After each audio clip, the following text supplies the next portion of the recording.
Fala aí, investidores, sejam muito bem-vindos ao canal Planilheiro Investidor. Eu sou Adriano Costa e nesse vídeo nós vamos falar do relatório gerencial, de outubro, informativo mensal de outubro de 2022, que tem informações de outubro, tem informações de setembro.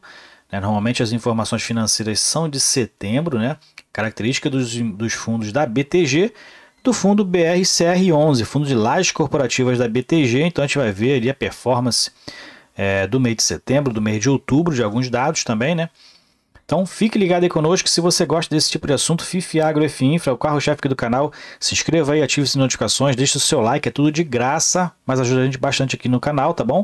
E vou deixar esse relatório gerencial também para você fazer uma leitura mais detalhada aí no link na descrição do vídeo, assim também como tem um link aí do nosso grupo do Telegram. Se inscreva lá em curta distância, faça sua sugestão de vídeo, converse com outros investidores também, ok?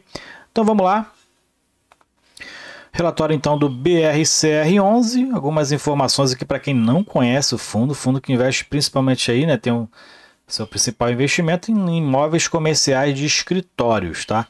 Aqui, essa tem toda aqui a característica do fundo, Imóveis aí de lajes corporativas, é a principal política de investimento do fundo e rentabilizar através da renda de aluguéis é o principal, mas tem outros os fundos que também faz ganho de capital na venda dos imóveis, E é um fundo que tem como foi constituído lá em junho de 2007, tá? Mas o IPO do fundo, a entrada no mercado foi em 2012, como está aqui destacado. Fundo que é administrado pela BTG, que paga uma taxa de administração de 0,25 sobre o valor de mercado, que está muito abaixo do valor patrimonial do fundo. O fundo que está bem descontado, a gente vai ver isso mais para baixo. E ele é gerido pela BTG Pactual, que paga aqui uma taxa de gestão que inclusive eles prorrogaram, essa taxa aqui, esse desconto de 27% sobre a taxa nominal, venceu agora em 2022, em setembro, eles prorrogaram até 2025 e agora se paga então de taxa de gestão 1,10%. Já fez 7 emissões de cotas, tem mais de 26 milhões e 600 mil cotas emitidas. É um fundo na base 100, tá? Então, um fundo que é um fundo bilionário. Código de negociação na Bolsa de Valores é o BRCR11, prazo de duração indeterminado, e é para investidores em geral. Mais para baixo a gente vai ver os principais indicadores. Fundo que está aí com valor de mercado de 1,77 bilhões de reais. O valor patrimonial está em 2,68 bilhões de reais, então o fundo está com um desconto aí de aproximadamente 44% em relação ao valor de mercado, como a gente verifica aqui, o valor de mercado encerrou outubro a 66,55, Está um pouquinho acima, está 67 alguma coisa, e o valor patrimonial é em torno de 100 reais, então o fundo está em torno aí que tem um desconto, em relação ao valor patrimonial em torno de 44% aí aproximadamente. O último rendimento distribuído foi de 47 centavos, dividend yield anualizado 8,8%. O fundo tem 15 imóveis, esses diretos e indiretos, a gente vai ver mais para baixo. A liquidez média no mercado foi de 1,84 milhões de reais por dia, a liquidez aí do fundo, está até baixa, porque é um fundo bilionário, mas é um fundo que está com, tá com um desconto muito grande aí, está com a vacância também ainda elevada, 25% de vacância física, 19% de vacância financeira, e é o fundo bem com bastante cotista, 155 mil cotistas, e por conta da pandemia, esse preço de mercado aqui caiu bastante, principalmente a partir de no final de 2020, onde as vacâncias foram começando a acontecer com mais intensidade, as empresas não aguentaram pagar os aluguéis, E por isso que essa liquidez de mercado ela é até baixa, porque tem muitos cotistas na sua base, mas muitos cotistas estão com valor próximo ao valor patrimonial. Então, se vender, ele acaba liquidando prejuízo, E muitos então não se desfazem da cota, E acabam até acrescentando ali para diminuir o preço médio, acreditando que o fundo vai retomar aí, reduzir a vacância e retomar as receitas que o fundo tinha aí anteriormente, Bom, vamos seguindo então aqui. Últimas notícias do fundo, são boas notícias, nova alocação aí da Torre Almirante, então mais uma alocação aí do fundo, O fundo assinou no mês de outubro um novo contrato de locação da Torre Almirante, totalizando 100% do ativo de 710 metros quadrados, tá? Totalizando uma área bruta locável para 100% do ativo de 710 metros quadrados. O contrato foi firmado com uma empresa de consultoria contábil e tributária e vai até, né, tem duração aí de 6 anos, tá? Então, uma empresa aí de consultoria da área financeira. Mais para lá a gente vê que a análise de mercado, ele fala que sobre absorção negativa, com exceção da área da Faria Lima, mas no mercado de alto padrão de São Paulo teve absorção negativa. E no mercado do Rio de Janeiro o cenário foi favorável no trimestre, a absorção líquida foi impulsionada pela região central realmente, eu trabalho lá no centro do Rio, né, e ali tem estado realmente o movimento já está praticamente normal ali para um período pré-pandemia, né? Então a tendência é que as empresas voltem realmente, né?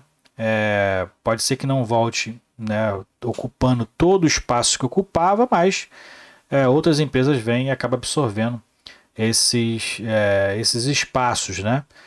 Então realmente está se tornando mais comum, né, o movimento, principalmente igual ao cenário pré-pandemia. Aqui o retorno aos cotistas, então ele fala aqui sobre o que a gente já falou em cima, né? Os rendimentos distribuídos foram positivos, claro, né? O fundo distribuiu 47 centavos, né? Que dá em torno aí de 0,75% de distribuição em relação ao valor de mercado. Mas o valor da cota teve um impacto negativo, a variação da cota foi negativa no mercado em 4%, mas o Ibovespa registrou uma variação positiva de 5,5%, né? Liquidez do fundo 1,8 milhões, encerrou a 66,55 e o dividend yield nos últimos 12 meses está em 8,8%. Aqui ele fala sobre a performance na B3, né? Então, se a gente ampliar aqui um pouquinho esse quadro, a gente vai verificar que o fundo então está com desconto, na verdade eu falei 43% de desconto, mas não, é 34%, né? 34%, é claro, está 66%, se tivesse ali com 43% de desconto, estaria cotado ali a 50 e poucos reais, né? Então ele está com 34% de desconto em relação ao valor patrimonial. O valor distribuído por cota foi de 47 centavos, né? E pela cota de mercado dá 0,7%, pela cota patrimonial 0,5%, né? Então o fundo está aqui com esses números, números que estão de mercado muito abaixo dos números patrimoniais em relação também ao valor contábil médio aí, né, por metro quadrado. Então acompanhe esses valores aí para você entender um pouquinho também de como o fundo está se comportando no mercado, né? E pode ser que seja uma oportunidade, né, para quem quer entrar no fundo aí, quem está estudando o fundo e deseja entrar, pode ser ainda uma oportunidade. O fundo que estava cotado, como eu falei, o preço começou a cair lá no final de 2021 principalmente. O fundo que chegou a estar cotado no período da pandemia ali em torno de R$80, entre 80 e 90, mesmo assim descontado em relação ao valor patrimonial, como a gente verifica aqui em cima, né? Mas ele está muito mais descontado nesse período agora, já chegou a estar aqui a R$ 56,90 em julho, né? Teve uma recuperação aí em agosto, mas o fundo está cotado aí, segue cotado abaixo dos R$70 a valor de mercado. Bom, vamos mais para baixo aqui, então, muitos aproveitando, né, tendo aí, pegando os valores das cotas bem descontados no mercado, né, tendo ali uma tendência de melhora, uma expectativa para o próximo ano ou 2024, né, então segue aumentando a quantidade de cotistas pessoa física e segue reduzindo a quantidade de cotistas de pessoa jurídica, né? A gente verifica pelo gráfico que segue caindo e da pessoa física segue subindo. Então, muitos acreditando aí numa recuperação mais para frente do fundo, né? Aqui em relação à vacância, né? Então a gente verifica que a maior vacância ainda está lá no Senesp, né? Então tem ali uma vacância mais elevada no Senesp, a gente vai ver esse detalhe um pouquinho mais para baixo, tá? Em relação à vacância financeira e receita contratada, o fundo está com 19,6% de vacância. E em relação ao resultado financeiro, né, o fluxo financeiro operacional e a distribuição estão praticamente aqui quase iguais, né? E o lucro contábil está em 15%. Então, como se baseia-se como baseia-se, né, no fluxo financeiro para fazer a distribuição de proventos, praticamente ali tá parelho, né? Vamos dizer assim.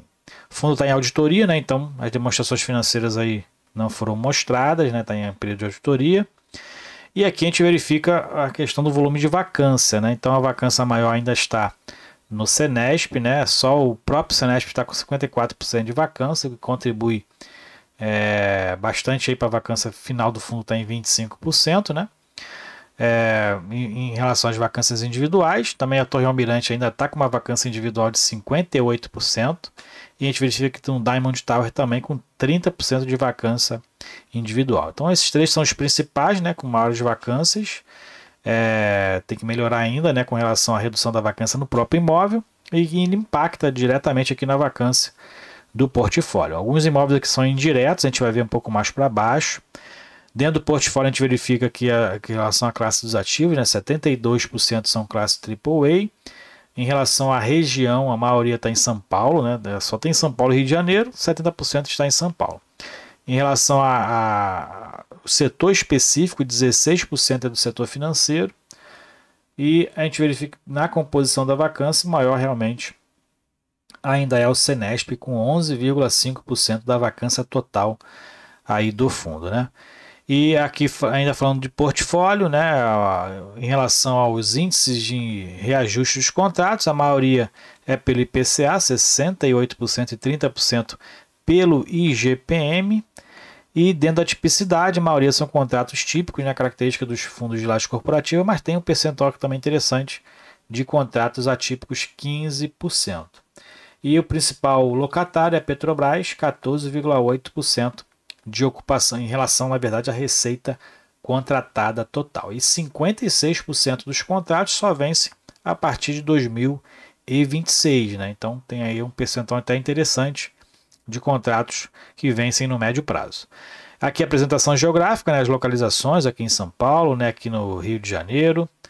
E dentro da evolução da linha do tempo, né, as aquisições, as alienações que o fundo fez, né, então tem aqui a linha do tempo do fundo e essa é a estrutura do fundo atualmente, né, como ele mesmo destaca aqui, são imóveis com participações através de outros fundos imobiliários, que são esses daqui, né, e propriedades diretas do fundo, né, que são aqui, então, 9 imóveis diretos que o fundo tem, né, e outros 6 imóveis indiretos através de fundos imobiliários, né? O Senesp, inclusive, é um fundo específico que o fundo investe através do fundo Prime Portfólio. Então, é indireto do indireto, né? Vamos dizer assim. Então, muitos fundos aqui o que estão colaborando, principalmente com a vacância do fundo, que é o Torre Almirante e o Senesp, são imóveis indiretos que o fundo detém, né? E que aí o fundo, né, não, ao meu ver, não se movimenta para poder até se desfazer, né, desse fundo, né? Mas não é tão simples assim, a gente sabe que muitos estão desvalorizados no mercado e acaba que o fundo fica meio que sem saída, né, esperando aí o mercado até inclusive melhorar com relação a esses valores, ok? Então é isso aí, relatório gerencial do BRCR11, fundo de lajes corporativas, segue aí com 34% de desconto no mercado, né? E a vacância também não reduziu, 25% de vacância física aí do fundo, né, segue no mesmo patamar, apesar de, né, de ter um novo contrato aí nesse mês de outubro, né, teve um novo contrato, não teve vacância, não teve desocupações, mas o fundo segue com 25% aí de vacância física no portfólio, ok? É isso aí.